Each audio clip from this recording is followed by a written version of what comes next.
guys, what's really happening? Yeah, there's a monkey right there. You gave me a monkey gift, and you got some monkey TikTok videos. It's Monkeypox. It's all Brass Monkey's Garage. That's my shop that we do the restorations at. Let's keep those monkeys going. Let's go. And, Here you go, Luke.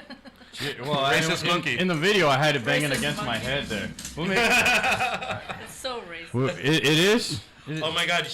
We have the TikTok video that shows the Asian monkey, and it's got actually 2 buck teeth in it. It's like we're literally living in the age of propaganda, but people just call it branding, and it's not branding; it's propaganda. Literally, everything is propaganda. So we thought we'd bring some props. You brought snacks. So you get pretty dark. Oh my God! I mean, not just the color of my skin, definitely my humor.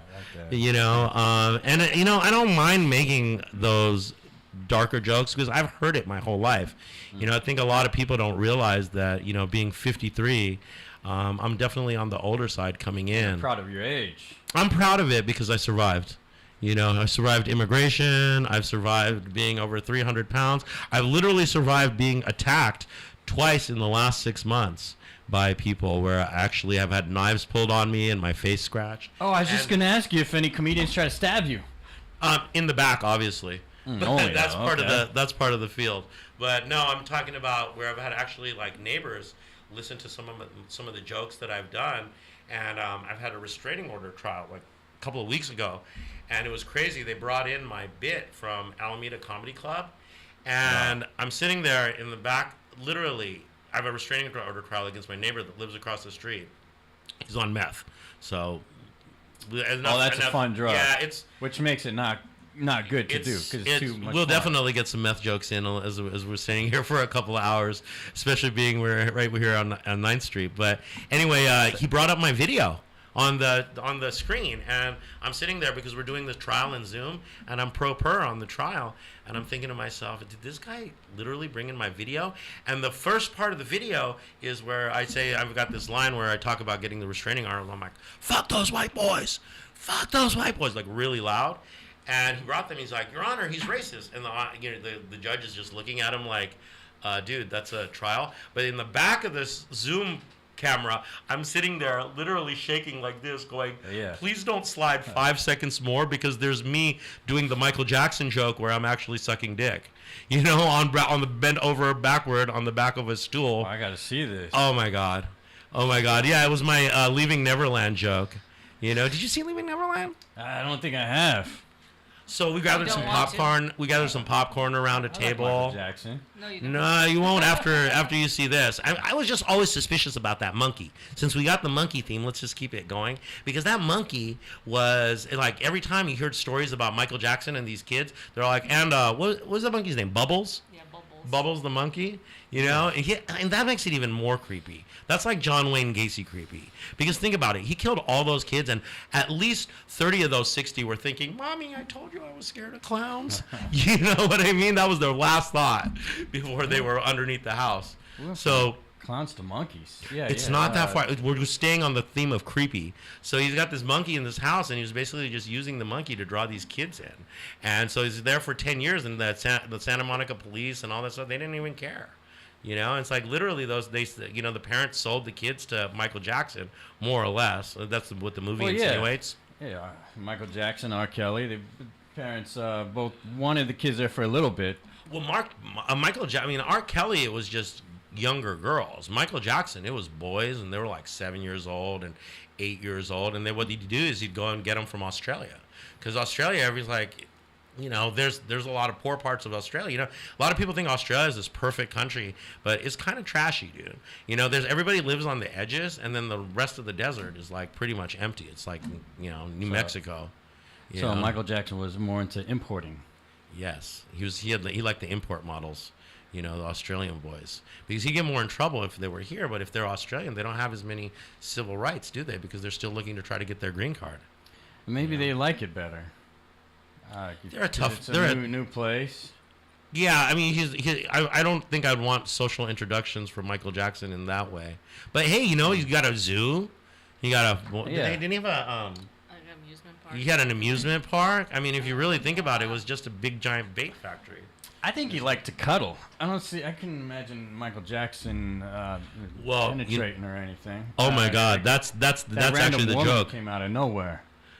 It wasn't a woman. It was like they were burying stories about Michael Jackson in Santa Monica, because he ran the police department. So they were burying stories about him for like 10 years. And all the story, there was like at least 5 kids that came out, and they just, he paid off about 3 of them. But in the, not bad. Yeah, listen, I have this one joke that's so horrible. Everybody asks me, like, especially the younger kids, they're like, what was dating like in the 90s? And I said, well, there was a lot more rape. That's for sure. And it's a dark joke, but back then, there was no cancel culture, and men were a lot more aggressive. It was like, toxic man culture was still kind of in, and they didn't have the internet, and you couldn't really out people. It's better for women, and it's a lot better for everybody across the board right now. But that does not mean that we can't go back and make fun of it. Mm-hmm. If you do it right. Yeah. Right. Then that's the whole thing. You got to do it right. And when I go into a bar, there might be like 4 or 5 people in there. I mean, you might be walking in on somebody having dinner. It doesn't matter. I mean, at this level, there's sometimes you'll get a big. Well, for me, I get bigger crowds at the car shows. We'll get into that because I restore cars too. But, for some of these spots, it's really humbling because, you think you've written this great material and, you've got the other comedians. Some of them will walk out on you and some of them will stay there. But the thing is that, what I'm trying to preach with, not preach with the other comedians, I'm trying to show them that it's like, you guys shouldn't be competing against each other, because they have this saying in comedy that be nice to everybody, because the same people that you're nice to on the way up, you're going to meet on the way down. You don't stay famous forever. This is a heartless, cruel. It's probably one of the most difficult jobs that you can do, because you have to take what's going on in your mind and your soul, and you have to put it on a microphone, and you have to take it out to a crowd. Sometimes there's not a lot of people, and you have to put it out there and say, hey, this is who I am. And if you get shunned or silenced, it's just devastating to the ego. But I think that that's what you're trying to do here in this process. You're trying to strip the ego off yourself and just find who you are. And for me, that happened probably about 6 months ago when I got attacked by one of our neighbors. And it was a neighbor that was stalking Monica. And I literally jumped on my back, pounded me in the back of the head like 3 or 4 times, which, if you know me, it doesn't hurt because I was a skater too. So, you got to take out our ankles.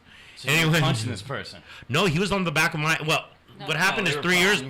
I was punching him as well. Wow. So we were walking with my pit bull. Me and Monica were walking with my pit bull down the street on a Sunday afternoon, and we were both fans of comedy.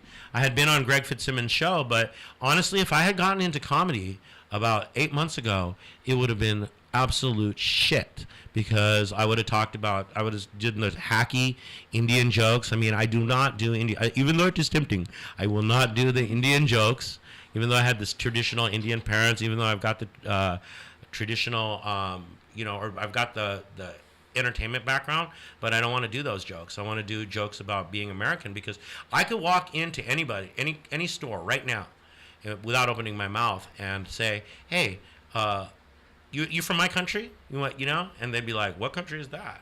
And it's like, America. We're American. But I'm never going to be you're never treated as being Indian as an American. You're always the immigrant coming in. It's like, hey man, I've been here since I was 3 years old. My parents have been here. But you still kind of get treated as an immigrant in certain regards. Well, and they expect you to be a techie, right? All the time they expect me to be tech. I didn't expect the car thing. I looked up your actual name on the search engine and said you're in the classic cars, right? Yes. That's what I grew up with Volkswagens, and my first car was a 58. Now you got to understand, my dad was a nuclear engineer. So he's building nuclear carriers and nuclear power plants, and when he saw me get into this old Volkswagen, he was just like, "Oh shit, park it on the side." Volkswagen on the side. Yeah, it's an old 58 Volkswagen Bug. That's what I got. That was my first car. And growing up in India, we always had the classic scooters, the motorcycles, the Lambrettas and the Vespas. And my grandfather, he was in World War II. So he also had motorcycles, and and there was one part of my life between 22 and 24 where I went to India, and I used to buy the old motorcycles from World War II, and I used to bring them back. Well, those old World War IIs, I ran into a lot of these guys that actually do whole World War II reenactments with tanks and everything. And so they bought some of these bikes, and they got me into the hot rod culture. And so a lot of these World War II bikes, what happened after World War II is a lot of Americans came back, and they just needed that thrill. So they got into the motorcycles, and they drive them up these dirt hills. Dirt hill driving. That was the first races. And then from that evolved into the outlaw biker culture. And, it's just something that I grew up with, just being in the garages and just growing up with hot rods. I have a lot of Latino friends.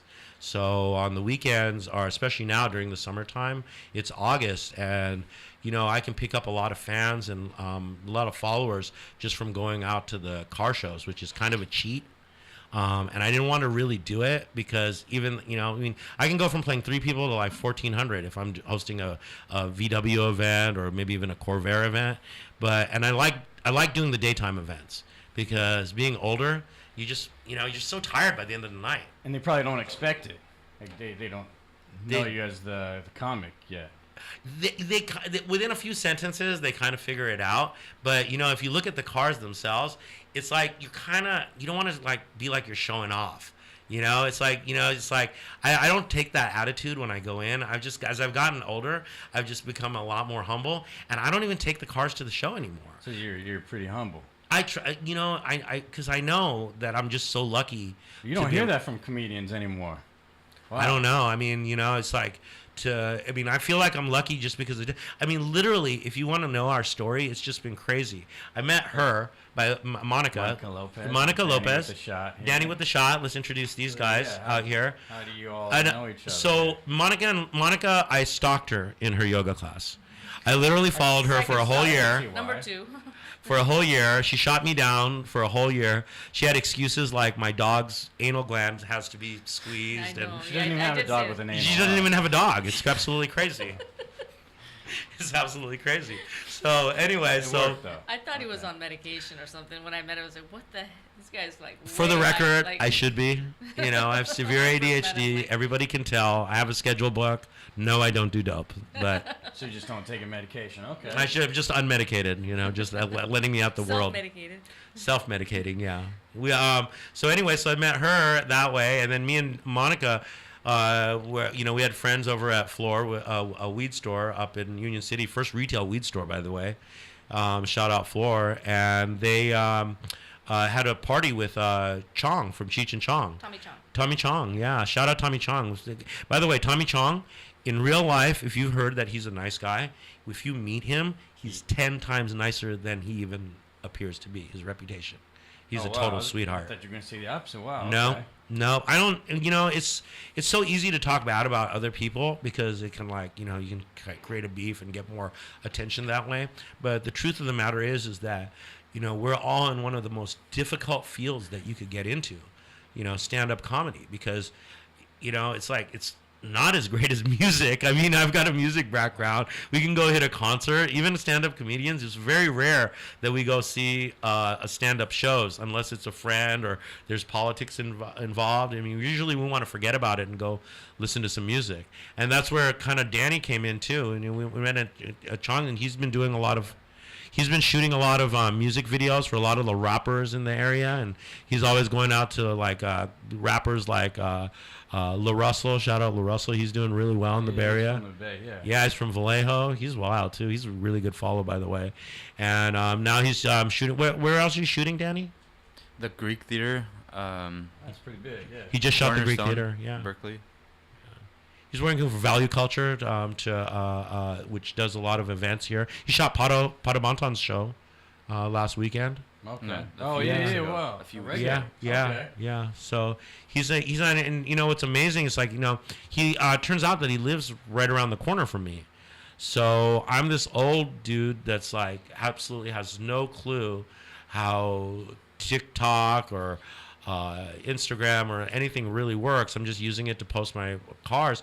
And a couple of weeks ago, my Instagram got hijacked. Somebody pretended to be. I was talking to Sammy on the phone, and somebody like, I thought it was his ID, and they're like, "Hey man, can you send me a link for some tickets?" And I sent the wrong link. I was like, but I mean, it was crazy for them to hijack me. They had to follow me for like 2 or 3 years, and then they tried to get me for like a couple $100s, and I was like, no, you're trying to get money from an Indian first of all. Wow, so they were in the process. They Oh had my a God. plan out. Oh my God, then Indian, and then they went on my Facebook when I tried to sign up my Facebook. And then they were trying to get money off a comedian. I was like, it took me a long time to get the 1,300 followers that I had at the time, which was a couple of months ago. And it's like, it's embarrassing because a lot of the followers that I have have like, they're all verified. And so now, not only did I get the Instagram hijack, this is the worst part of it. I can't get it back. We tried cracking Instagram Unless for a you good. know how to do it. Anybody? We've been trying to get it back. I mean, it's like, I think maybe I can call them up and offer some ads up, but they're pretending like they're me and 2 or 3 other comedians that are local. What was that one girl's I name? don't know, but they followed you and they also. Yeah, a lot of the comedians follow me, and it's like, we exchange spots and this and that with each other and let each other know what's going on, and basically they kind of screwed that up, but they got hijacked too. And then I found out there, just be careful. A lot of you comedians that are out there, it's really easy to get hijacked right now. Wait, I hope I'm not following these people. I mean, it's like, what it is? It's like kind of like they hijack somebody that and then they send something your way. And I was like, usually I just ignore the comments, but I was just flipping back and forth, and I had a terrible phone. I had the Metro service. I got that too. Oh my God! But I got the T-Mobile Metro also. to T-Mobile. When Sprint got in, it just stopped working. And I was like, wait a second, I'm paying $60 a month for 2 lines. I was like, if I finally make it in life, I decided I was going to get Verizon. And I'm finally back at Verizon. And ironically, it's cheaper than T-Mobile. And but you can quit whenever you want. That's the thing about T-Mobile? Metro T-Mobile. Yeah. I mean, I don't know if yours is working. Ours got so bad that when we came into the city, the maps weren't even working. And Monica's got an iPhone, and I had one of those the Motorola's with the with all the attachments, and it wasn't even working. So we just said forget it. I finally switched. Let me tell you, I finally switched over to Apple, and I thought it was going to be really painful. But I think I did a 2-hour bit that nobody will ever know. It was one of the greatest 2 hours of comedy that have ever been done. But it was in a Verizon store with 3 other employees. And so they did my. This. Do we have any tape? We've got some crazy tape though. They but probably have the tape. Only if they were going to give it to the police because they were suspicious of how I was acting, which seems to always be the case. Once the police get the tape, it's like, you just can't see it, even though it's you. That's what I never understood. The police tape? Yeah, once they get the tape, you can't see your own video. That actually Unless happened to they're us. standing That there. happened to us on the restraining order when that guy jumped me. Monica has the tape of him literally running over, jumping on my back, hitting me in the back of the head, and the police said I started the fight. And I was like, oh my God, this is what railroaded feels like. Yeah. And I was like, we literally have the video now, but we don't want to see PJ. Well, actually, there's probably plenty of comedians out there that would love to see PJ get his ass kicked on camera, but we're not going to show them that. We're not going to give them that thing. They can do it for But when real. that dies out, then you must be disappointed. It's probably a good thing when comedians want to, kill you or whatnot. No, I mean, here's what's going to happen right now. What's going on is I've been playing a lot of spots in the East Bay, and it's been fantastic. The reception's been great, and Patrick over at Alameda Comedy Club, he really gave me my first break, and it was like about 4 months ago, and I just had this really killer set of like 5 minutes because the night before it was my third. It was 3 sets in a row. I had 5 minutes over at Tipsy's one night, and that's where I got started. Shout out Tipsy's, Luis. He's amazing host. Luis Perez, amazing. Crispy did an open mic out there. Do you like it? He's dead now. He's dead now. At Alameda Comedy Club? No, out there in the East Bay. He's dead Tipsy. now, though. But I don't know him. You know. Crispy, yeah, I believe Crispy was in there. Yeah, I went out there a couple times, then he died, so I was like, It's comedy, huh? Crispy or frosty? Frosty, yeah, Frosty Nugs. That was Shit. I call him Crispy. Yeah, That you could call it. Frosty was There's so many jokes there. All There's these- so many I was jokes there gonna say- with me here. all these times Frosty. I always called him Crispy, but actually his name was Frosty Nugs. Yeah, Do you think there's there's this one comedian, he's Vietnamese. probably you still think- call him Crispy. Yeah, I That's think what his do. name is Toothbrush, and I called him Toothbrush. Yeah, Toothbrush. He's What did great. what did I call him? Toothpaste. You call him Toothpick. Toothpick or something like that. mad. And then I think he was, and I'm so sorry for this Toothbrush, but I think he was behind me one night at Penelope's in Oakland, and there was an Asian name behind me, and it was like Fong Shuang Tong or something like that. And I was like, hey man, you're right behind me. He's all, that's on me, dude. And I was like, does it matter? You know, and, how'd you that know, go? Not it did well. not go well. And he's like, hey, fuck you, man. Blah, blah, blah. And I was like, bro, just relax, dude. This is a character that I do. You know, is when I get into character, I just become this toxic, racist, just crazy, 1990s comedian where I just spew a bunch of like just cheesy street jokes and or just, just talk about, just talk about the jokes that nobody really wanted to talk about. Like we were talking about Michael Jackson. And we, I've got to use that at work. When I get into character, because I get a lot of complaints from other coworkers about things I say. Hey, Tell them I'm in a character. you're a comedian. You got ADHD. You probably are at that point where you I haven't probably taken my pills. Yeah. yeah, and you're just probably don't give a fuck. I mean, you're dealing with Adderall fucking in there. yeah, you're dealing with people in the grocery game, dude. The grocery game. The worst part is the coworkers. Yeah. Yeah, the coworkers are always the worst part in anything. Was it Safeway or where? Oh, you were? Lucky. Lucky. Yeah. The worst part. They recently want to ban 2 words. I say not bad, and I just say not bad. You know, I just say not bad, and then recently they want to ban those 2 words. Not bad, really. Yeah, not bad, and it's like all of a sudden it just annoys all the other employees there. That sounds like it's so passive aggressive. Yeah. passive Usually I aggressive? would Is the not bad part or the fact that they're trying to ban you? they ban the word not bad. I don't see how that. How's could, that? Not bad. Yeah, I guess I'm there's just only a wondering few what- ways you can say Is that, it 'cause right? there's too Not negatives in bad. there or something? I mean, did you say creepy like when the girls were walking by? Like, not bad. I mean, I say it about so many things. It's just a way of keeping myself energized, because I don't want to be there. So I'm just like, I look at the say, hey, not bad, huh? And then I have other coworkers that'll turn around and say, would you stop? I'm telling the store manager, and then they get like that. What? Can you tell when somebody's from the East Bay? There's one word that they use that is more like it absolutely all over the entire United States. I don't know if I should say. What is it? Hella. Oh, okay. No, That's hella the tight, Bay dude. Area. That's just the Bay Area. Do you guys rock hella in San Francisco? Well, yeah, that's the What's Bay the Area. What's a San Francisco word? Like if somebody's just killing it on stage, you guys just do you just shout? I mean, for me, I feel like such a hack because I sound like Tony Hinchcliffe when I go like hell yeah, hell yeah. Yeah. I just can't That's help the it. Bay. Hell yeah. I think that's just California. What hella or Hella, no? yeah. Hella is Northern California. That's why everybody knew. Okay. Yeah, everybody knew. And then there's one We way. say ye. Well, there was one That's word the that they word. said that was in '70s in Oakland that you knew somebody was from Oakland, and it was the way they said shit. They went shit. Yeah, that's shit. okay. I'm from Oakland. So if you were blowing smoke up somebody's ass, they'd be like shit. Oakland looks a lot nicer than San Francisco lately, I noticed. I guess depending on the spots that you go to, but it's not that bad. It's got a really great vibe out there. A lot of the artists back in the '90s, there was a lot of artists that lived over here. I grew up in this area. Like not grew up, but like a big chunk of my life was spent right here around the corner. San Francisco, right here around the corner, man. In the '90s, I mean, we're definitely going to talk about those parties in the '90s. They were off the hook. Yeah, I lived in my car in Glen Park. In '90s? In the '90s? No, it's No, in you're the too young. 2000s. Yeah. 90s, dang, 90s. What was I doing in the 90s? It was the late '90s. Let's talk. What was it? Yeah. Late '90s. Now, Yeah, I wasn't doing very good in those days. at least you're honest. They wanted me on pills, and I was getting. I had my first straight jacket, I think, in the 90s, They had some places like Belmont Hills where you stay in for 3 weeks. They called it Belmont Hills. You stay in there for 3 weeks and you just take medication and you listen to Nirvana and if you're really insane, you listen to Coldplay.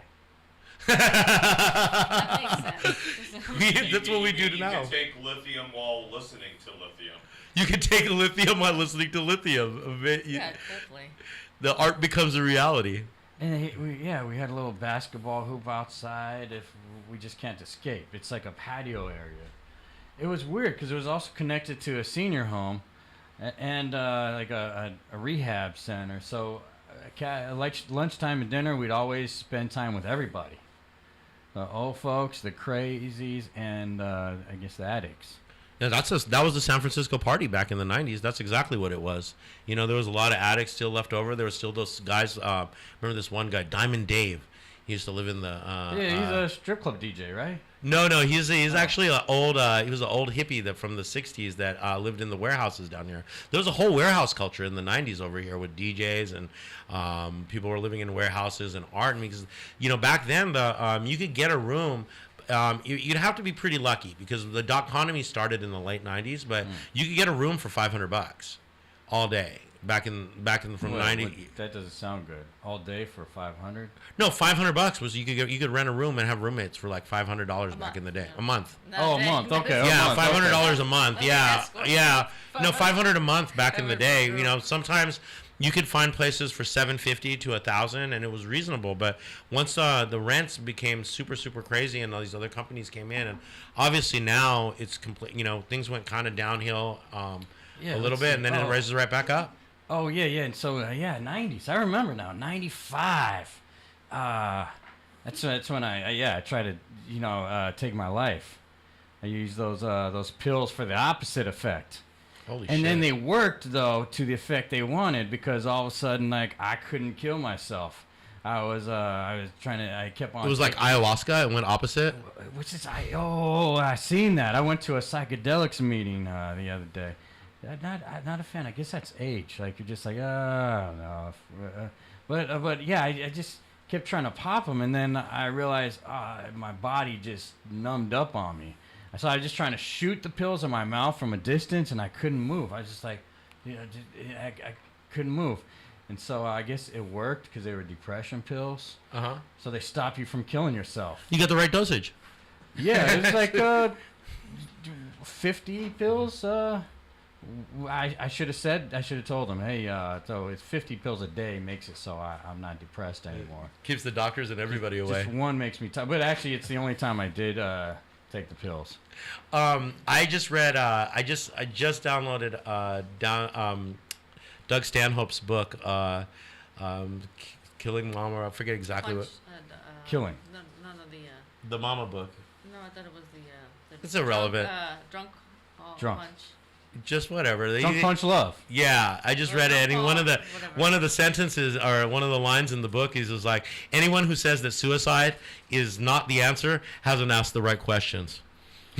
Yeah, because I mean, it's all the point of doing it versus actually just taking the full commitment of the process. Yeah, like I get it, but I don't get it too. Like I've seen a lot of people jump in front of trains.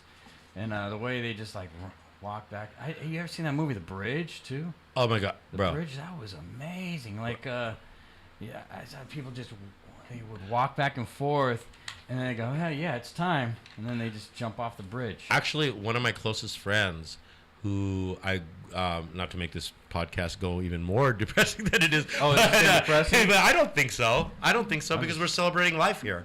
We're not celebrating. And I hate that. It's like all these kids celebrate my life if I do. We're celebrating. Commit suicide. We are celebrating having one of the best podcasts in San Francisco at one of the best fucking studios in San Francisco right now.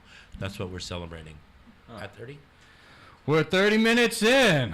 So we're just gonna keep on. And rolling. this is the suicide topic. Okay. So basically, it's It's the only drink I could reach. Yeah, I lost my train of thought. Who Your friend.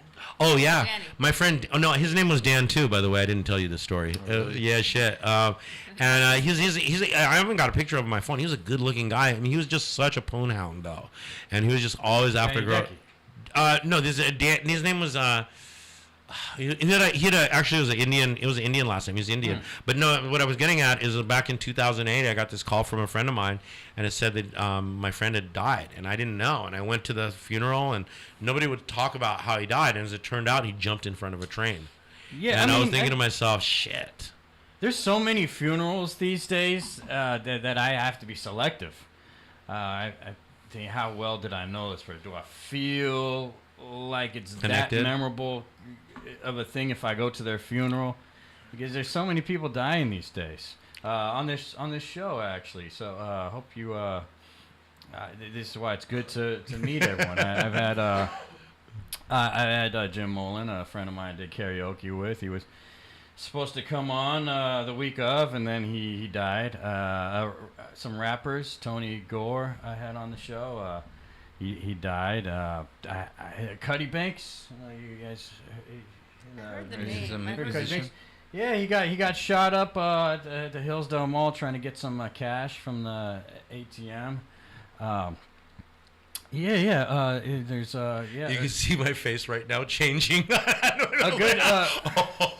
A good comedian friend I got to know, Daphne Dorman, which was got to be praised by Dave Chappelle and all that on the special, and then I didn't see that coming. Come to think about it, it's weird that usually comes the week of, or I see. I hate it when I see it later in Facebook posts. Like, hold on. Oh shit, I'm laying low then. I got real motherfuckers after me. You know, when we ain't talking about bacteria, I got real people after me with. Oh my god, I didn't even tell you that the whole situation with over at my house resulted in gunplay. There was guys walking by my house with automatic weapons. I got my front door kicked in. Yeah, and this is real. This is real. Yeah. This is real. This is not a bit. So a lot of the people, you know, it's not all the people. Yeah, some of the let's get comedians deep. are like, yeah, no, they were like, you know, your comedy's really edgy. And I was like, you should see my life. I didn't really even choose this. So now, you know, it's like I've gotten to a certain age and something clicked inside me, and I've just become a lot more defiant with the comedy. Oh. You know, just really saying probably going to the wrong clubs, not reading the rooms, saying the wrong things at the right or the wrong times. But, you know, some of the comedians that are 3 to 5 years in, I mean, I have been putting them on the floor. Some of the other comedians, like half of them, they're like, oh, I'm going to walk out of here. But I don't really trip because, you know, the thing is I look at it now and, you know, this is like, what, I'm 6 to 8 months in or something? You started at 420. Yeah, man, 420. Started up again. I mean, you've been doing comedy for a while. Well, I started up again because I had written all the jokes and just being around that area of old cars and everything. I mean, you remember when you work as a personal trainer, or I taught Pilates because I went to Pilates school up in Mill Valley over here, and one of the things that you realize is that it's a show. It's a complete show. Once the clients get bored of you, you're gone, and you're sitting there like, you know, your gym that you work for, they charge $130 an hour. And, you know, you're sitting there and it's like, you know, this like, I mean, you're thinking to yourself, am I really worth it? So you want to be as entertaining as possible so that they can get through their workout. And for them, of course, like $130, I mean, wow, it's like, that's a lot of money. Even if you think about it, it's like, you know. Each class. Yeah, each hour. I mean, what do they charge for your classes? $130 when doing yoga? I'm a trainer, so I guess. Well, it really depends on. Like, she works at the Bay Club. Yeah, I work at the Bay Club. They can charge from 110. Bay to Club is in the South Bay. Redwood City. Redwood Shores. like Redwood Shores. I was there one day. Yeah, the Bay Club Redwood Shores. I had yeah. a free trial. Yeah, I worked there. Yeah, so she can get you. I was just there in the morning. Like how often? I mean, it was a great place, but I was like, wow. It's very This nice. is what rich people live it up. Yeah, they've got more to get a little bit the better 300. service. Well, I mean, if you break it down though, I mean, it's like it's $10 a day. I mean, it's like I know I used to spend that much on coffee. But if you've seen the place, Oh yeah, it it's looks nice. like rich people living it up. Yeah, they are living. They do live it up. They do live it up. They've got a whole nother lifestyle. I mean, I was on the what was it called, the cardio thing, the bike. The elliptical. Yeah, the elliptical, and I was looking out, and you could actually see. They got little windows. I mean, that's That's living it up. That's the rich life. Because at the other gyms, you're just looking at a wall. Yeah, I know. Planet Fitness and whatever. By the way, I also read Tom Segura's last book. That's a good book. Yeah, no, and then I heard the interview with it. It's number 2 on the New York bestsellers. Like, and he was talking. Well, he's like, isn't that the perfect and for being a comedian? Like, silver is the gold. You know what I mean? It's just perfect. Silver line. Yeah, but still number 2, and he was saying, Tom Segura, man, that book is really great. I mean, a lot of these comedians, they don't understand. It's like, for those guys to get into the positions that they're at, where they're controlling different types of media, I think personally, being 50 and having I want to say they're friends, but acquaintances of mine in comedy that are a little bit older. You get to this age now, and you're burying your parents, and so a lot of comedians, once they bury their parents, and a lot of times they bury their egos with that, and you start realizing, hey, I've only got about 10 good summers left like to have Kanye West. Yeah, well, I don't know in what regard would you say Kanye? Oh, when he ended up burying his mom. That's when. Yeah, absolutely. That was a great example. Yeah, it's a great example. Once you get to that point where you realize you're going to bury your parents, and you can you have to understand that you're a part of this cycle too. It's just a cycle, and comedy's so weird because I was literally I was kicking. You know who I kicked back with? Actually, Joe List outside the Punchline about a couple months ago. And he didn't have to come out. Remember, he came out and he said hi to everybody. That's why he's a pros pro. By the way, like I told you, all the comedians that are out there, you gotta realize something. When you go out and you talk to your fans, you gotta remember a lot of people have sacrificed a lot of things they had to do to come out to see your show. Even if you're dragging, go out and talk to them. Don't talk to the other comedians. They're always going to be around. The ones that are going to be around. Start getting involved with the people that, like, three or four people that are at that bar. Because when you go and play that bar again, there might be 5, 6, 8. You don't know. But get to know everybody, because those are going to be your people that are going to support you. All these, like, a lot of the comedians I've seen, like, they're not a lot, but I can feel it. You literally got to help each other. And if you, instead of going into these little cliques with all your best friends and going to only the spots that they do, find the hosts, support the hosts, try to get their spots going. Because, the thing a lot of people don't realize is that the stand-up scene in the Bay Area, it's probably one of the hottest scenes to be in. I mean, there's rappers that show up. There's different people, because you're not going to get found out in the stand-up comedy thing. And I've been to, I go regularly. It's a part of our lives right now. We're so immersed. Open mics. No, we're talking about just being immersed in comedy overall, because we're so immersed right now in comedy. About 8 years ago, we were sitting here, me and Monica, and we go to this little spot, this beer cellar right up there on, was it on Tenderloin. the Tenderloin, a beer cellar right up there, and a couple of friends of ours were coming in from New York. They had a podcast. One of the guys was on the podcast. You might have heard of it. It's called Legion of Skanks. Now everybody's on that podcast. I like that. Yeah, Legion of Skanks. And so, so Zach Amico, Luis Gomez, Kim Congdon, just straight slayers. And a lot of the Sacramento comedians, they show up in this beer cellar. There's like maybe 10 people. And, it was just, just absolutely everybody just destroyed. I mean, New York comedians, man, I mean, they're just on a whole nother level of. I don't think they like the Bay Area community. They hate the Bay Area comedians. They say we're like elitist or something. We think we're because elitist. they're pussies. They won't tell the jokes that they want to tell, because there's so many politics. They just think we're not. The whole thing is you're trying to break your shit down. You're trying to break yourself down and become vulnerable. That's when people are gonna East Coast comics. Yeah, the East Coast comics, they're on a whole nother level, because the competition is so severe. Like, you go out to any of those stand-up, I mean, there's people that are in line for doing stand-up spots in New York that would be headliners here. That's how severe the competition is. And if you keep your competition, it's like, where you're not telling I'm going to save this joke for this spot, or I'm going to save this joke for improv, and you're not telling the other comedians your joke, and you don't look at it as a little bit of a competition where we're just going to destroy this microphone and have a great night, then you're doing yourself a disservice, because how are you going to grow? You know, it's really about the other comedians. Those are your fans right now. And I mean, instead, you know, for someone like that might be coming up, I mean, I've seen people like not put them on spots that they would have that they would do fantastic in. You know, I mean, you know, it's a lot of the hosts. I mean, a lot of the hosts are going to turn into promoters where they're going to show events. I mean, get people to don't worry about, you know, the ethics of the joke. Just fill those seats and keep those spots and grow this thing.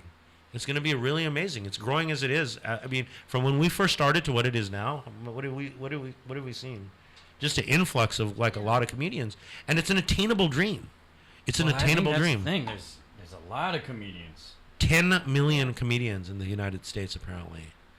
You know, 10 million, and then that's quite a consensus. Yeah, it's quite. You know, that I heard Sammy do this bit actually at the Cobb's when he said there's 10 million, and maybe 4 million will see some stage time of the 10 million, and then you know, if you get down to how many people are getting stage time, and you know there's, you know, if you keep doing the stand-up routines, showing up at spots, you can play improv, you can play Cobb's, you can play Tommy Tease. There's chances. I know they tease a lot of the comedians with, like, you know, you pay $5 and bring your friend, and it seems kind of pyramid-y, but you just got to kind of pay your dues and just show up.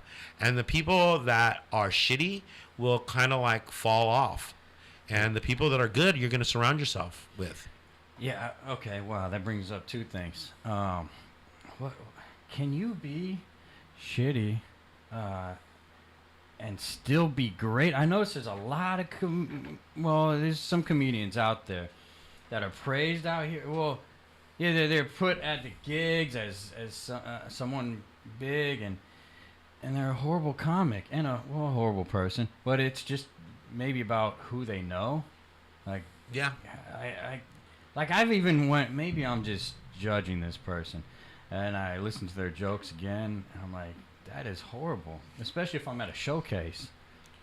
Yeah. I mean, you know, the thing is that, you know, you could have a shitty set. I mean, Big Brit John,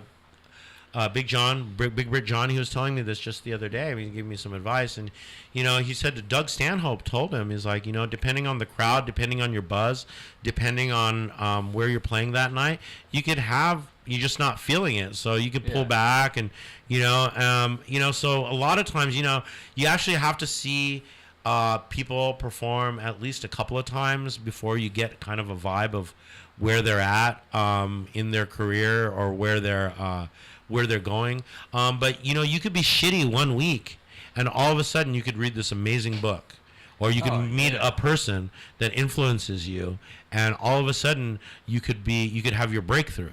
But I think people are looking for their big break. You know, the big break. I'm going to get my big break on this podcast. I'm going to get my... Yeah, I've had people, they say, I should be on my second Netflix special by now. You're like, I haven't even heard one set. You did good. And I look as a fan. Yeah. You know, like, I mean, someone in the audience is how I'm picturing listening to this person. I'm like, still waiting for something that sounds funny that you're saying. And you could be doing it for dozens of years, but you know, still be the same. Can people just maybe stay in their own circle, and that could be toxic? Well, you know, that's what I'm trying to get at is when you start telling people they should do this joke or not do that joke, and it's like, well, there's no rules in this. There's no comedy school. Like, if somebody's like, oh, I graduated with a PhD in comedy from Harvard, I'd be like, yeah, there's classes, but, you know. Yeah, there's no way to teach this. There's no way to teach this. A lot of this comes from experience. A lot of this comes from the people that you grew up with or that you have influenced. A lot of it comes with keeping up with research and actually sitting there and writing the jokes and seeing the ironies in life. So I think that there is ways to do that, but at the same time, I have also seen a lot of comedians, a lot of them, what they do is they end up being friends with somebody, and they haven't written a joke in 8 years. It's like, dude, you haven't written a joke in 8 years. I've shown up and I'll support you, but come on, it's time to write some new material. You know, you got to write some new material. So they could just have friends, and then next thing you know, they're on tons of lineups. Yeah. If I was a friend of a comic and I heard their joke all the time, if they didn't seem to say anything new or anything well, you can funny clean it after up. a while, I'd be like, I'm kind of embarrassed to always put you on this lineup here. You can clean it up. You can clean it up, definitely clean it up, like where you can get the jokes a little bit tighter. Because one of the skits that I do, I tell everybody is like jokes change, they change as you change. The jokes are going to change with you as you develop. The jokes, the timing, everything is going to develop with you. Don't be scared of the development, but what the thing is that you're not going to develop if you put yourself in a comfort zone where you're not asking yourself the right questions or doing the right, or really taking a chance. Now's the, when you're up on stage, especially open mics, now's the chance to create some energy. I mean, I did this one bit where I kicked off my shoes about, having some Asians fix my shoes at Ranch 99. I threw my shoe at him, and he threw his shoe back at me. I can relate. Yeah, I used and to work there. Ranch 99? Yeah. Oh my God, they do everything for you there. It's so great. I used to do security. It was a little awkward when they told me to follow certain people. What do you Certain people not Chinese? Yeah, the black guys. Well, that's yeah. I mean, and I'm not in the same mindset. I mean, I don't even know really. What All you have to do is just stand in front of the fine liquors. My problem was also, like, why? But, there was one time I fell for it, and I was like, all right, I'll follow a little bit. But the guy the manager always would poke his head out after every aisle, say, closer, closer. And he's like, Closer. Yeah, like, Closer. You can't do this while I'm still following the What person. city was it in? It was over here, Daly City, Figures. Skyline, I believe. Yeah. Figures. Hey, are you living in the city now? No. Where you live? I'm in San Carlos. Oh, San Carlos. City Oh, that's of a good nice. living. Yeah, dude. You know what was in San Carlos was the old Volkswagen shop. Talking about the Batmobile raid? I don't know Batmobile. It was called Donsko. It was right over on Harbor Boulevard or something. Okay, I'm not sure. I know about the Batmobile place that got raided recently by the sheriffs. Oh, I read about that. What was that all about? I don't know. I used to work with that. I used to work out with that sheriff too. Really? And That's crazy. I mean, I invited him to come on the show. He never got back to me. But Carlos Bolanos, I don't know what the deal with that was. Huh. Sounded like he was just agitated his Batmobile didn't come any sooner. And so he just went ham? Yeah. Not many details. The guy who actually did the Batmobile, I think his name is Roger Barris. He did a lot of hot rods back in the 1960s. He's really famous. And ironically enough, I think that one of the guys he did the Batmobile, or not all the hot rods back then in the 1960s, his name was Von Dutch or something like that, something Von Dutch, and that's actually Kat Von D's dad. So Kat Von D, the tattoo girl, like she's into Cholo Goth now, so she married some dude from like Prayers. Yeah. The group Prayers, yeah. Prayers, the group Prayers. Oh, Cholo Goth. Oh, yeah. She was out here recently. Yeah. With Did that she actually player. perform doing that? Yeah, she was. Yeah. I said, let's go to their show. He put her on one album and he married her. Wow. You know? That's all it takes. People talk hella trash about her right now. They call her Fat Von D. Kind of messed up. Well, I mean, tacos and like she's just enjoying herself.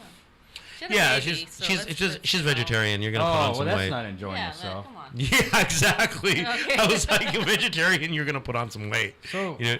well, yeah, so we were talking about comedy, but also, why do people want kids? And no one here has kids, right? No, my God. You know, that's the only reason why we can chase our dreams. Those dream crushers. Yeah. Crush your dream. I mean, you might. Actually, I take that back because we do have a kid now. My friend Danny right here, because he's just literally, we've adopted him like he's a member of the family. So now we go out and we're That's what doing. they call the gabies. Right? Yeah, well, you know, he's like, we literally, because we're doing so much film and we're editing, and that's another thing that I wanted to tell you about is that, you know, it's like a lot of the comedians that are out, you know, you can listen to their podcast. Listen to Joe, you can listen to Tom, I mean, Bobby, whatever. What are the Gas Digital? A lot of the podcasts that we listen to, and, you know, everybody always talks about when they were first starting out in comedy. Yeah. You know, that was like, they say like, oh, that was the best times when we first started out. And, you know, being a little bit older, because I'm 53 now, it's like, it's not the last time I'll say that. I can see a lot of the younger comedians or just people starting off in comedy, and they're super, they're like super pumped to get to the next level. And I try to explain to them that enjoy right now. Because that next level sucks, It- huh? okay, every single level that you go up. want to kill you and all that. Oh my God. Okay, and then try to go to another city and then try to get on their mics. It's just so competitive, so backstabbing. It's like, don't worry about all that. Just enjoy the time that we have right now to live in the moment to do this comedy. Because live comedy is all about selling the fucking moment. You're right here. You're right now. You can feel the energy of the comedian or not as much, but you're right there. And if you can hit it and you can get that energy out to the crowd, you can sell your live comedy. But if you're trying to sell a bit or you're trying to work on something and you come in with the shitty, if you're just coming in with a shitty attitude, like, oh fuck, let me get this over with. Oh, I can't believe this guy's actually going to. You sure? You want to take 10? No, I was saying in 10 minutes you got an hour. Yeah. So anyway, we're just rolling, dude. So anyway, so it's like, hey, bro, just relax for 1 second. Enjoy this. There's not a lot of people in the world that get to do this. I mean, enjoy this. Look at this podcast. It's your second podcast. Enjoy this fucking moment because this podcast will do well. This whole thing will do well. I mean, I already know because I've been in the game. Nobody's serious enough to have a podcast like this down in San Francisco. There'll be other comedians that I'll tell about the podcast as I'm out there, and let's just grow this thing because we have something great. But you have to understand something. After COVID hit, there was a lot of comedians and a lot of people where their careers just went. So think about this for 1 second. Just calm down and be like, okay, well, look at all these comedians that are out there that have put in like 5 to 6 years worth of work, and then COVID hits. And I saw a lot of them, and that's how we became friends with a lot of these comedians, is that we supported them during COVID. Even though we didn't have a lot of money ourselves, we'd go to their Zoom meetings, and we'd go and we'd hit their videos. And, they really appreciated that, because even if it's psychological, it means a lot to have other people support you, because it is such a psychologically draining field. And so, when we became friends with them, realized they have to eat first. So it's kind of like this.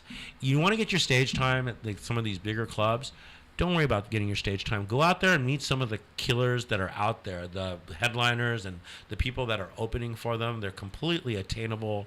And you can literally go. Who are we going to go see next? We're going to go see, what's her name from the podcast, Bobby Lee's wife's podcast, the girls. Annie Lederman?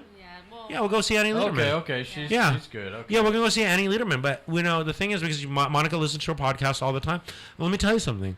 I guarantee that Annie Lederman, after the show, just because she's a woman comedian, it's a lot harder for the women comedians. Because there's this misinterpretation in the field that, we're just going to sit there and listen to women complaining and this and that. Nah, dude, go out there, support her, and then, I guarantee she'll come out, she'll hang out after the show, and she'll literally give you a lot of tips that the pros do.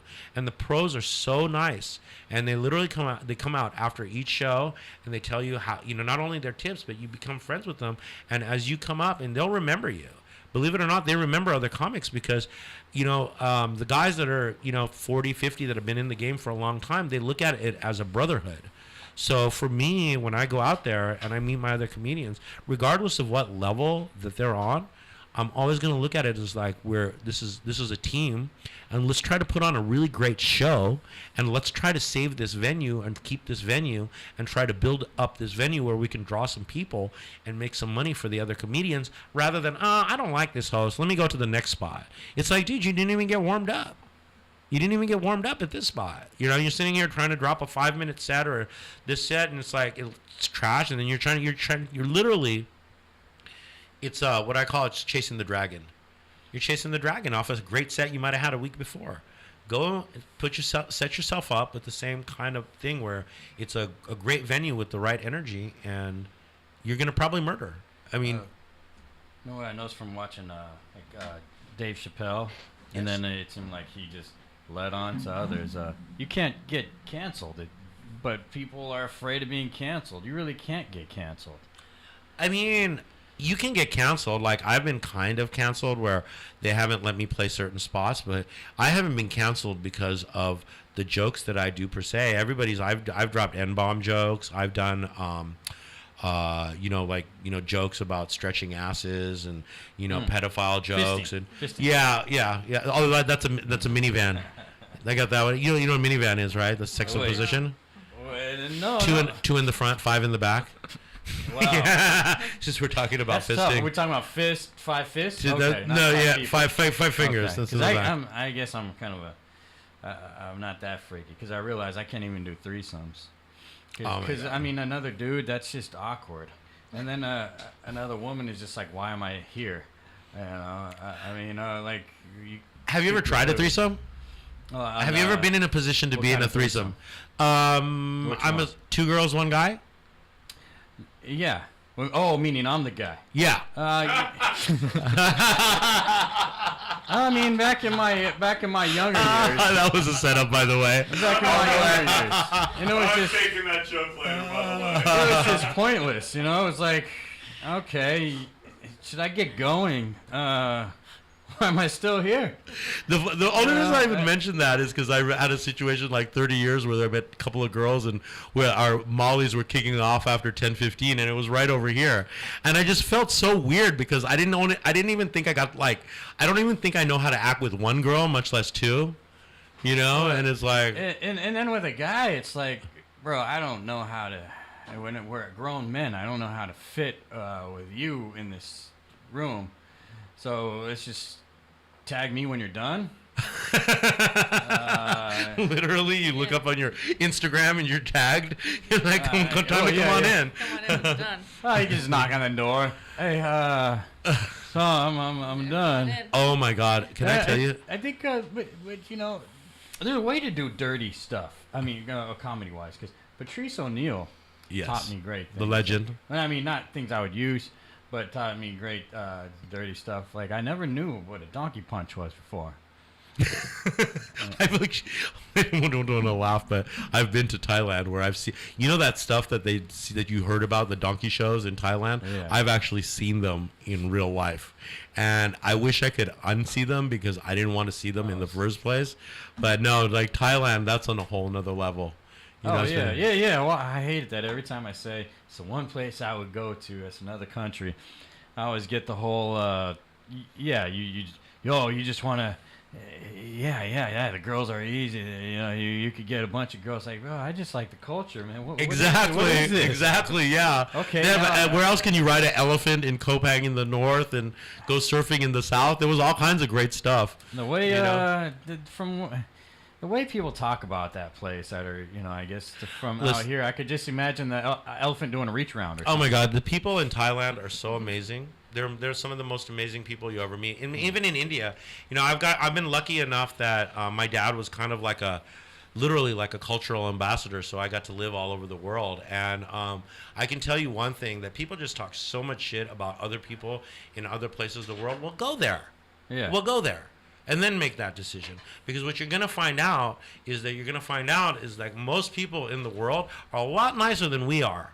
Because they don't have as much. We're a little jaded, I guess. No, just, you can go to a place in India and people will spend their whole month's wage to feed you a dinner in one night. And you'll go over there and go, oh my God, they don't even have spoons. And that's what you'll think. And that's your mindset as being, definitely being an American, but you're not thinking that this person right here has opened up their house. And we're not, there would be a lot of people that want to come and visit our country, but we're not going to open up our houses to them because we're like, oh, we don't want to talk to them. That is true. But once you open up your house. Well, I mean, I don't know. I heard the South is nice.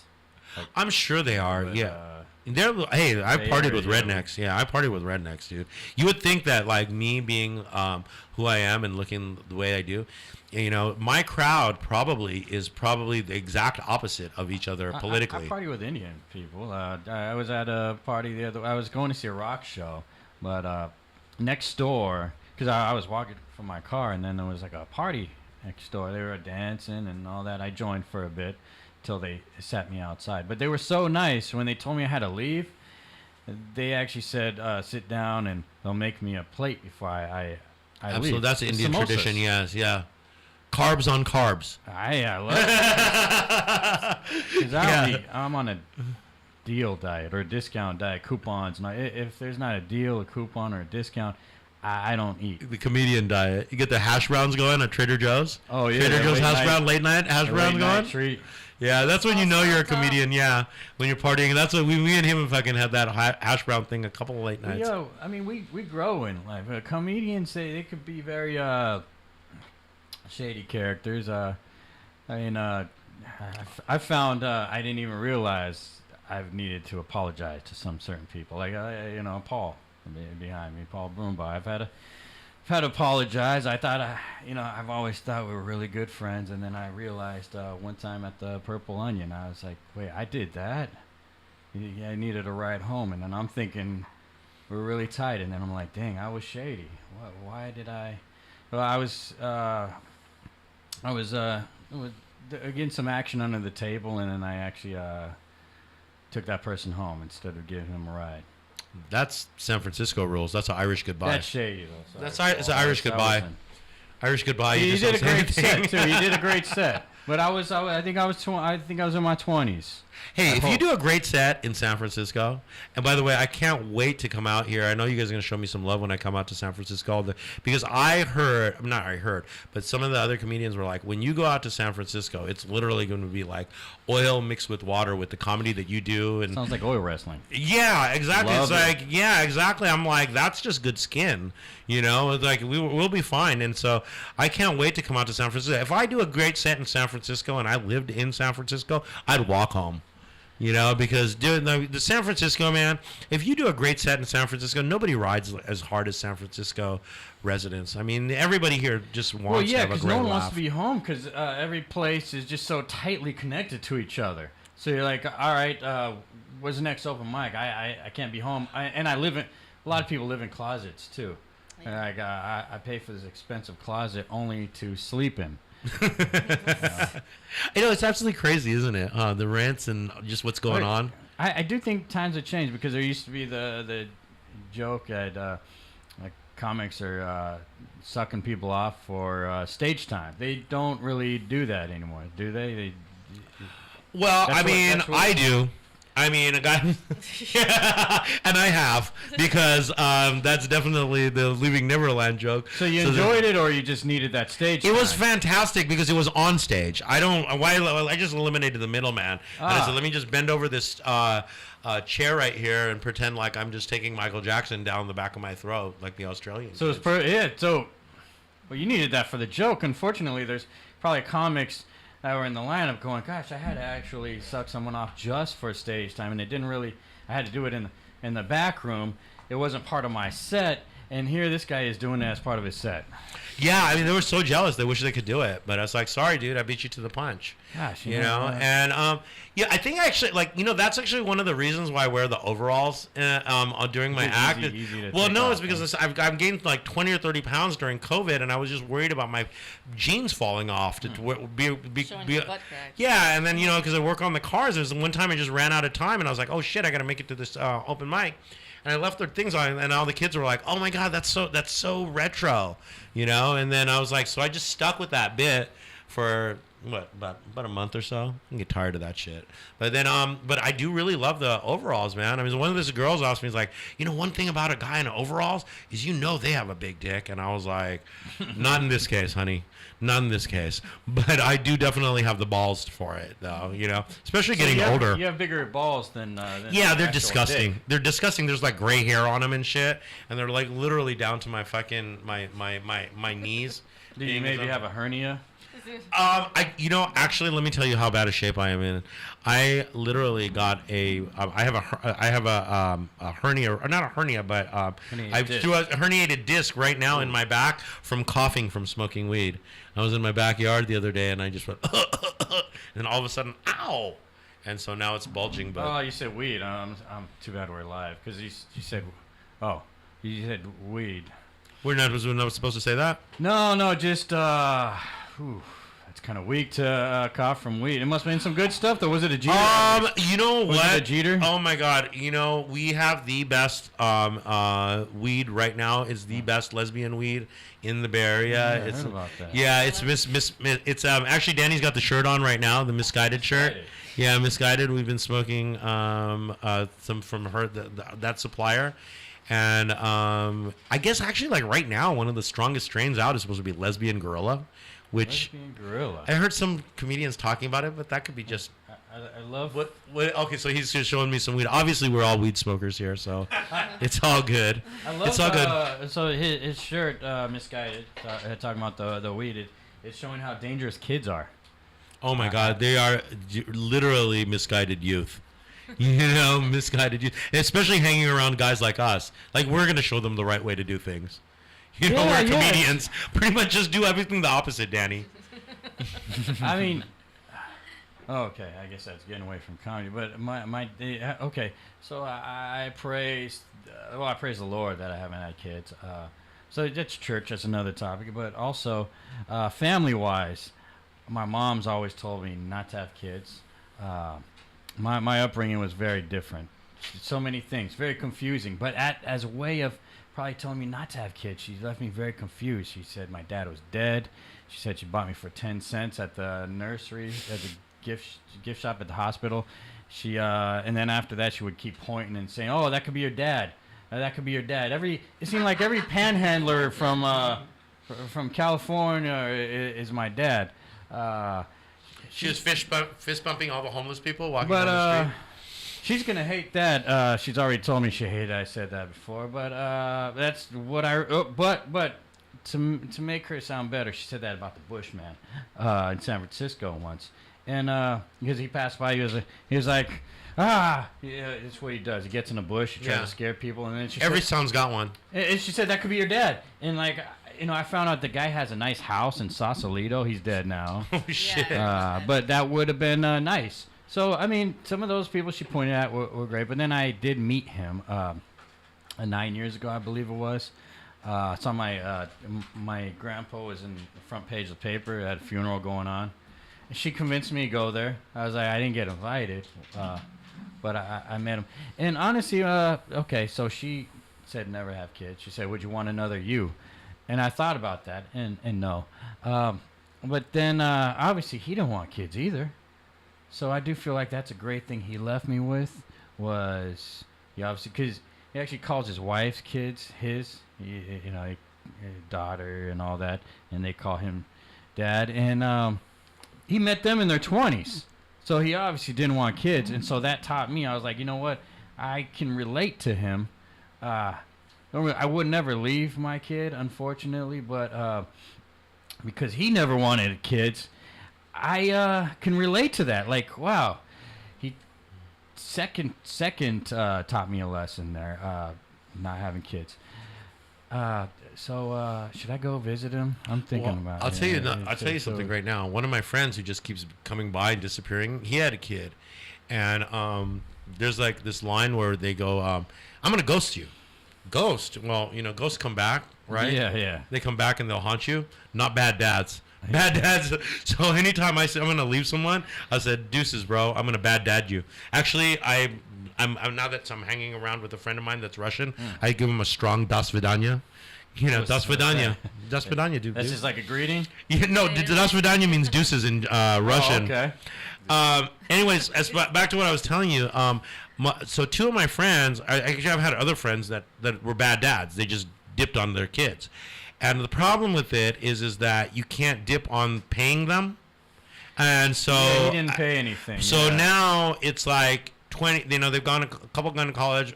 You can't escape that. It's almost like escaping student loans. Although I do want to say for the record that my girl, or my wife, future wife Monica, helped me actually beat the education system, and after 30 years I literally beat them to where I don't have to pay my student loans back. So I actually did beat student loans, which nobody's done. I want it for the record. But back to what I was telling you about my friend, he's like, he owes so much money now. It's like $100,000, $200,000. I was like, then I got this other friend of mine who's kind of these are guys that actually work for me. Well, he owed $100,000. He's like, why didn't he just take a county bullet? And I was like, county bullet? You know what a county bullet is? No, what is that? I told Danny this too. He didn't. No, yeah, well, it's almost like that, but basically do a year in jail to get rid of your your child payments, your child rears. So you can do a year in Santa Rita, and then they'll like, if you got 100 racks. Oh, Santa Rita. He owed 100 racks. Lesson. He owed 100 racks. Sucks. Yeah, 100 racks. Those Unless you like them. sandwiches with the holes in it. Got to put money on you got to put money on your tab. You got to have some connects on the outside. Santa Rosa is all about knowing the sheriffs. But speaking of, you know who's our local congressman? His brother works at Santa Rita, Eric Swalwell. You know, Okay. Yeah, he's our local congressman. That Not that we sounds care. Swalwell with a W. Yeah. Okay. That's Yeah. Swalwell. You know, Whatever. I just think about it. I guess we talk about our taxes are paying for these inmates. Well, now that I think about how horrible the food is, I guess I don't feel bad about the taxes going, my money going there because the food's horrible. So it's not like we're giving them that great of food. Yeah, and he's like, and it's all carbs too. It's like, and by the way, you can get anything you want in there. After a while. You have to just put the money on you have to put money on your commissary tab. Like they've got everything. Well, I haven't done that much time at Santa Rita. All I got was a toilet with a bunch of. But you don't have any kids, you know. Yeah. You're right. Well, anyway, back to my thing. It's like it's kind of sucks. Like they got to figure out a better way for these bad dads to get back into society because now they're ending up doing all these just trashy, shitty jobs trying to make their ends because they didn't pay that money back in the day. So, it's like, literally, I found out about that county bullet recently, and I'm like, well, sometimes you'd be better off taking a step backward. So should I go visit my dad? With the county bullet? He's doing a county bullet right now? No, he's in that Utah. Well, he's always had a nice growing up. He was raised with a great family, just without me. He had houses and. I mean, should I try? I'm old, but should I try to be in that guy's life? Go visit him? This is where I make my choices. As the famous Shaquille O'Neal said, why biological didn't bother. Wasn't that his song? Biological didn't bother? Yeah, the Man of Steel CD. Yeah, he's a great rapper. He's hit multimedia platforms. I mean, the guy, I don't know, my dad, I guess some dads suck to stay around. You're like, I think to myself, maybe it would be better off if this person didn't have a dad. My dad, I'm like, dang, I kind of wish he was around. I mean, he's, besides being an alcoholic, maybe. 'Cause I like to drink, but I like to eat too. This guy only eats dinner. Ruins your buzz. The real alcoholics don't eat.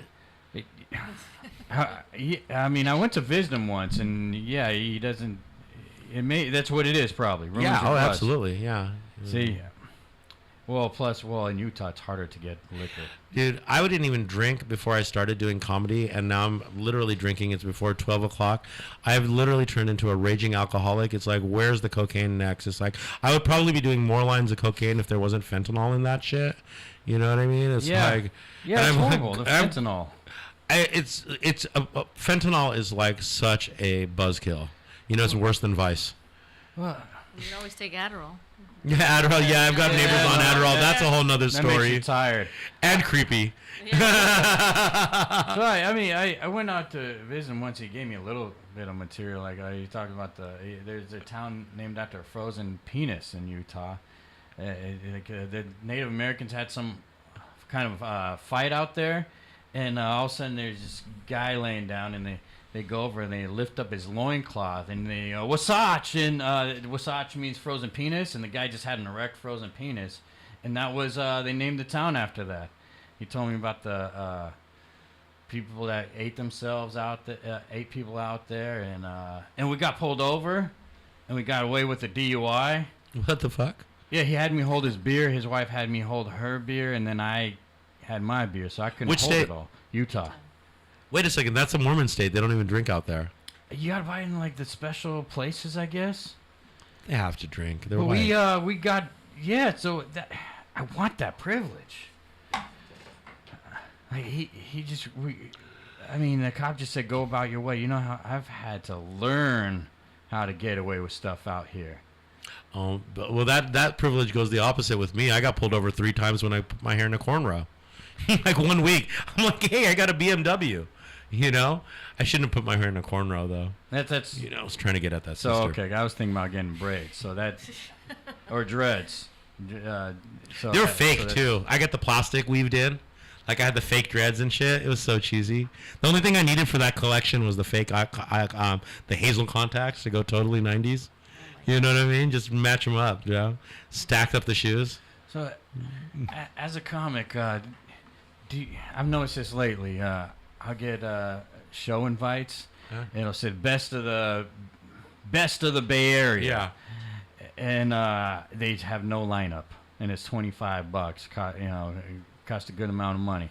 And I guess I've gotten to know a lot of comics personally. Yeah. So I guess I really want to know who's on the lineup. Yeah. But I'm thinking, why would someone else also that's just a fan of comedy want to go to a show they don't see the lineup of?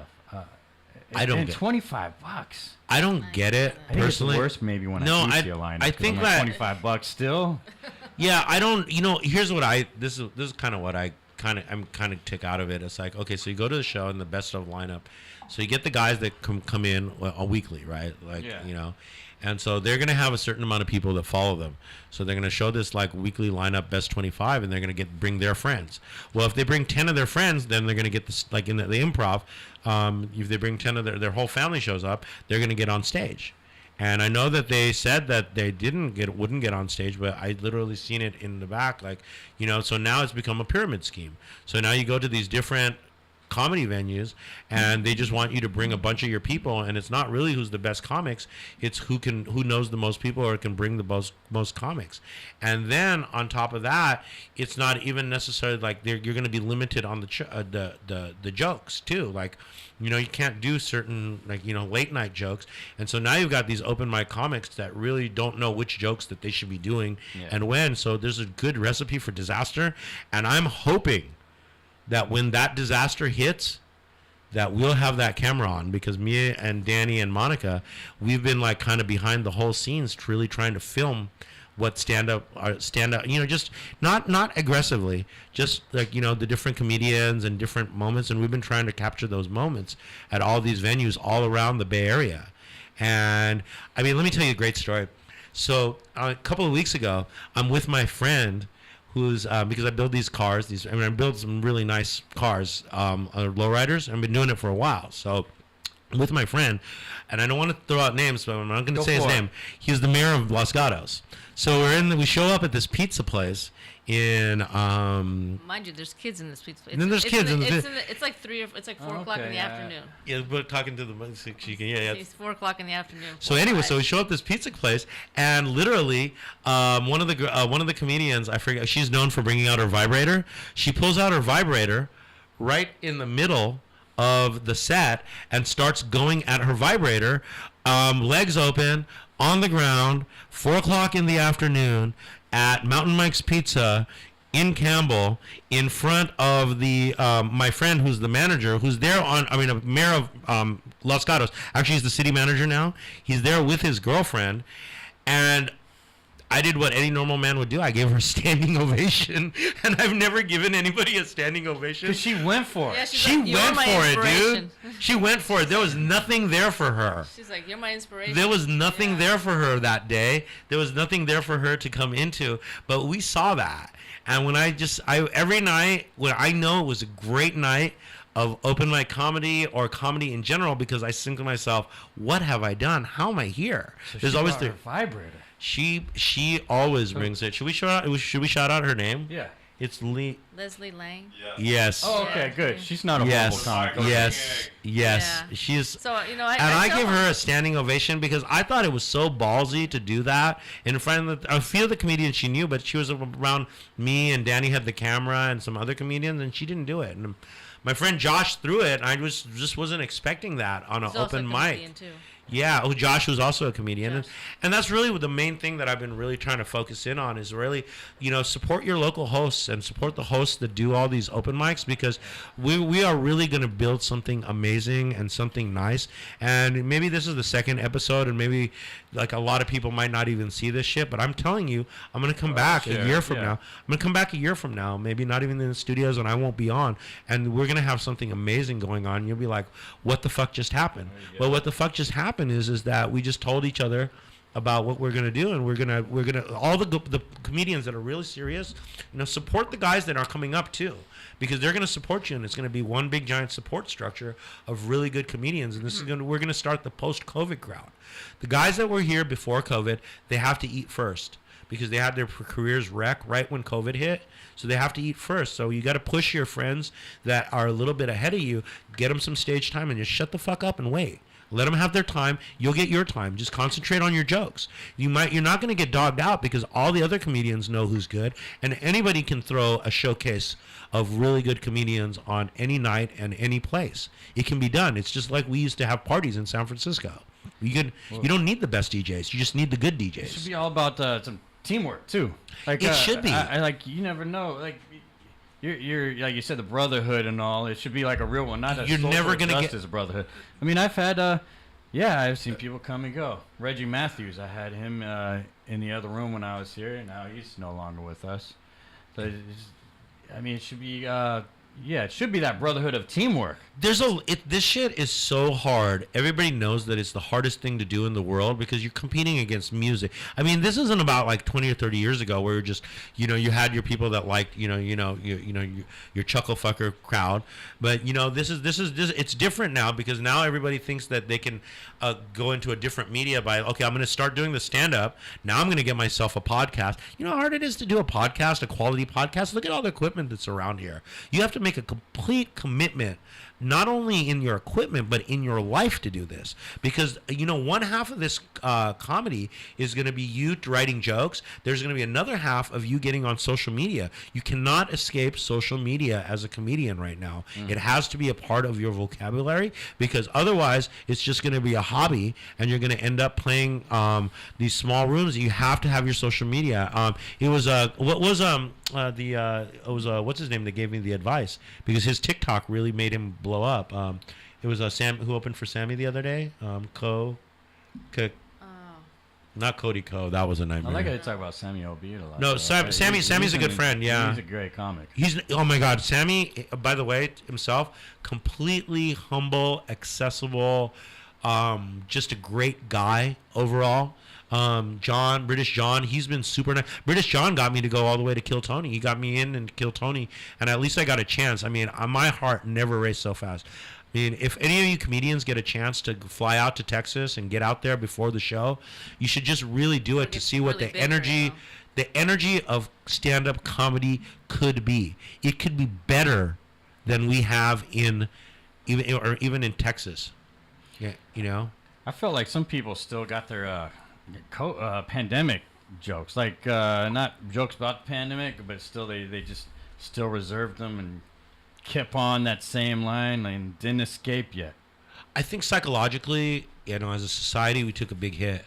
Because there's different patterns, and when you go through life, you're going through different patterns. You want to get a stable pattern that you can sustain over a long period of time. And the thing about comedy, you get these last second calls and these bookings, and you have to make adjustments. And it's really tough as it is, but then the entire pattern's thrown off of 2 years of like, where am I going to go? Where am I going to open up? And people had to be really creative. They had to do shit outside. They had to do shit in the parks. They had to do the spaces that they need to do. It forced a lot of people to be creative because you took a lot of the places to meet out. But when you force people to be creative, that's when the work is going to get really, really amazing. Because let's face it, you're not going to have the money that, literally, if you want, you could buy yourself fame. If you want to be honest about it, you could buy it. You could literally go to TikTok, buy yourself views on TikTok, and get your videos up and say, "Oh my God, I'm like so funny. Everybody loves me." Well, no, you just put it up. So weird though. People do it. The people buy followers on Instagram. It's part of the game. They do it for booking agents. I feel like if you're at a show, if you're a comedian at a showcase, I feel like that's when I'll judge you. I don't like judge. Like if I'm at an open mic, it could be hilarious, and I'll clap even harder. Like, good job, because you didn't have to do a good job. No. But if you're at a showcase, fuck yeah, I'm the same way, bro. Right on. I'll judge a little bit. Because here I am coming to what I think is a showcase. I'm like, God, especially if it's someone I know. That's horrible. Dang, come on. I've been really disappointed in some of these. Personally. No, I've been just disappointed because I understand that these a lot of these spots are hurting, but it doesn't have to be quite such a money grab. They can definitely push the camaraderie because it's like every comedian should have this knowledge, this one knowledge, especially as you're moving up the ranks, is how many people can I sell tickets to a show for? Because that's really important. How many tickets and where can I sell it So, well, if I say I go down to L.A. and I want to do a show in L.A., well, I've got a lot of the Volkswagen people down in L.A. that might come out to see a show, but only if I go and do like one of the events where they're doing like a car show or something. To that might be possible. But I'd know different comedians that are down there, like Renee, and I'd be like, hey, Renee, Renee Canvas? No. Renee, you know Renee? Renee Vaca. Renee Vaca. I'm sorry, Renee Vaca. I met Renee. Brendan Davis moved out there. Well, Davis. I don't think I know him, but I don't know a lot of these comedians. I mean, a lot of them are just people that I met. Gosh, I've been a fan for a while, but I guess a fan in a bar. And then I'm like, now you're part of it. I enjoy this. Yeah, dude. That's what I'm trying to tell you. Is these open mic nights? There's better comedians out on these open mics. You never know what you're gonna get at an open mic. Crushing. You know what you're gonna get at a show. We know what we're gonna get. But open mic, it's crazy. You should still see we saw recently. We saw Shane Gillis, and we saw Joe List, and we don't ask for any extra privileges at the clubs. We just pay our money because we feel like they've earned it. We're definitely going to see. We wanted to see Tom Segura's wife, but the only reason we didn't see her is because Christine, because she was at $35 a ticket, and we're just kind of like we're spending money on the house, so we're tight. So we just, even though we would have, but we're going to support all those comedians that have come before us with our money because we're fans of them and we feel like they deserve it. There's nobody's getting rich. There's nobody. Doug Stanhope is literally living in an apartment in Arizona right now, barely making his ends. Hey, I look up to all you comics because it only takes life stuff for me to go. Okay, I'm gonna do some comedy, but after that it fades away. I can't keep it going. Like the dating thing, and I'm like not doing the dating stuff anymore. And then being on the news in an orange jumpsuit, it gives me some comedy, but I can't keep the same stuff going. So I really look up to a lot of comedians out there. And we got to wrap things up. This is war out there. Just remember that. This is war. And we're going out there and we're going to fucking kill everybody together. This is a fucking war. And Danny with the shot right here is one of the best fucking photographers. Literally has been shooting all over. I don't know how he got into this thing, but he can hook up a lot of you comedians. Come say hi to us. Come say hi to my girlfriend Monica. She's been on she's actually been on Howard Stern. She's friends with everybody at Gas Digital. Everybody. Well, no, a lot of producers at Gas Digital, because like I said, a few years ago, used to be great, yeah. Exactly. Well, Gas Digital is hot right now. Right, last words for everybody. Okay, so we are I see a lot of these club guys, and they're teasing these people with $50 spots and $100 spots to go and maybe open up some shitty club somewhere where they might get 20 people. So what we decided to do is we're trying to level up one more fucking level, because we do have friends that are down in New York, and we do have friends that Gas Digital with other podcasts. Because remember, 7 years ago it was nothing. Now it's one of the biggest podcast companies around. You guys are. You could be. You literally. There's no reason why this couldn't be just as good. There's no reason. It's only imagination. So anyway, these people. What we want to do is we want to take some videos and some video of different comedians as we go. It's going to be like a 1 or 2 year thing, but hopefully within a year we got enough footage, and then we're planning on going to New York. So me, Danny, and Monica are going to New York, and we're filming just the whole stand-up scene, not only on the East Coast but the West Coast. But we're going to take somebody with us. Okay. We're going to take somebody with us to New York to do, and then we're going to take one comic with us. And right now, I'm going to tell you right now who's winning. Discount and right now, who's winning for us? One of our favorite comics is Jade. You know, the girl in the wheelchair? Yeah, okay. That's one of our favorites. She's a straight fucking murderer, but there's other comics out there, and I'm really we're looking forward to meeting all the San Francisco comics. Shannon Battle. Got to go for Shannon. Oh, yeah.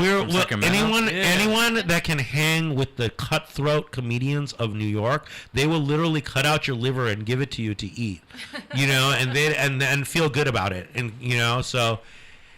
Wow, it's like so that's something that we the main okay, let me tell you how we're gonna do it is because Monica's sister works for Alaska Airlines, so we get the tickets for free. So that's number one. Number two, I think I can I think I can take my minimum wage job and actually save up enough to actually pay for an Airbnb. Taxes.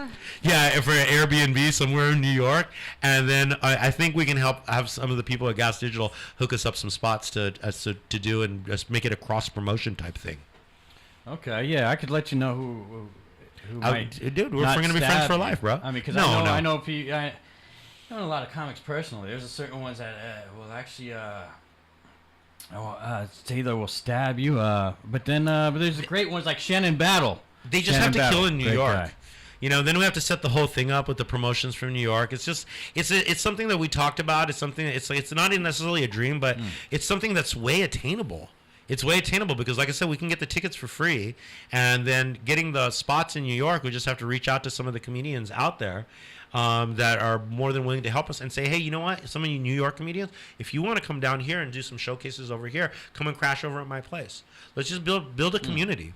Don't worry about your career. Let's just build an incredible community of just killer comedians, just like they did in LA before that. Like they're trying to do in Austin. Yeah. They're doing in Austin right now. Let's do it. Yeah, if you need a comedian that knows trivia, a lot of smart stuff. There's David Stolowitz. I had heard of him. Yeah. Just don't bring any like pole dancers. He's very afraid of pole dancers. He was on my show. I had a pole dancer and he darted out of there. What He darted out of there. He doesn't know pole dancers. That's For what some I'm running reason, in. If for some reason it has to Sounds be like fun. it has to be a real stripper for some reason, even though he's not into women. It has to be I don't know. They're very solid on the dance scene. I had a girlfriend that was a stripper for a while. I met her at an office party for Club One, and I didn't even know she was a stripper. Next thing I know, she's painting her red and her room red and smoking crystal meth in front of me. I heard that Stormy was a great comic. I never. She did stand up. That Stormy Daniels. Oh my God! Yeah, they're hilarious. Actually, my friend managed over here at the that club on Howard Street, the Gold Club. We used to eat lunch over there. Oh yeah, I used to work there. Shut up. And then when I didn't work there, I did security down the block at the Federal Building, and so I used to eat there. And then the guy that would come and relieve me would relieve me there. At the Gold Club. Hey man, so we have one more common denominator. Okay, well I'll go back to the building. You know.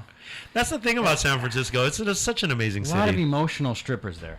I had to be there, a shoulder to cry on at the Gold Club. You know? So it looks like we got to wrap this up. Oh yeah, we're done.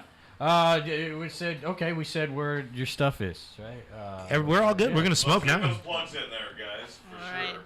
So right now I'm gonna be in San Francisco. I'm gonna be doing a lot of open mics. The one on Broadway for sure. Yeah. Well, you just do open mics throughout the Bay Area. Yeah. If you want to follow me, you don't follow me at my old Instagram. It got hijacked. This is the most annoying thing is I'm actually picking up more followers on my old Instagram than who I am now. My robot's picking up more followers.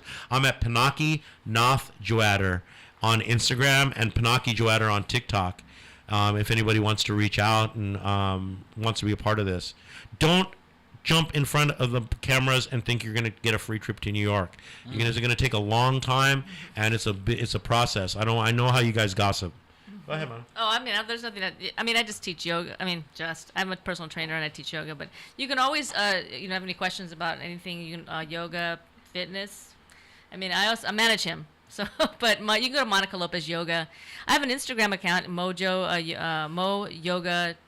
At Mo Yoga. Mo Yoga. Yeah, and my website is Monica Lopez Yoga.